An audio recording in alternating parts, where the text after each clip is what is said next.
প্রত্যেক নবী প্রত্যেক রাসূল আল্লাহকে সিনায় ধারণ করে রাসূল হয়েছে, আল্লাহকে সিনায় ধারণ করে নবী হয়েছে। আল্লাহ ছিল তার হৃদয়ে বসা, আর তিনি আল্লাহর সত্তাটাকে বহন করে আছেন। আল্লাহ তার হৃদয়ে, তিনি আল্লাহর সত্তাটাকে বহন করেছেন। এই কথাটা স্পষ্ট রাসূল বলেছেন, কুলুবুল মুমিনিনা আরশুল্লাহ, মুমিন ব্যক্তির হৃদয় আল্লাহর সিংহাসন, আল্লাহর আরশ।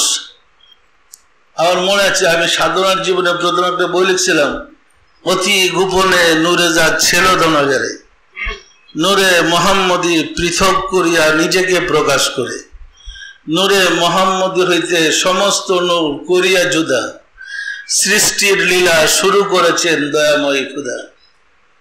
আসলে বাস্তবে ঘটনাটা এরকমই।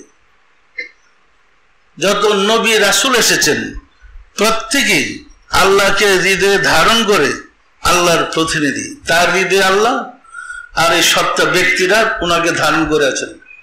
তাহলে এই মানুষটা যিনি আল্লাহকে ধারণ করেছেন, উনি কি আল্লাহর প্রতিনিধি হবে না হবে না? দুনিয়ার মানুষের জন্য আল্লাহর প্রতিনিধি হতে পারে, ওই নবীগণ রাসূলগণ ওই নূরের বিদ্যাটাই শিক্ষা দিয়েছে। ওই নূরের বিদ্যায় যারা বিদ্যান হয়েছে তাদেরকে মুমিন বলেছে।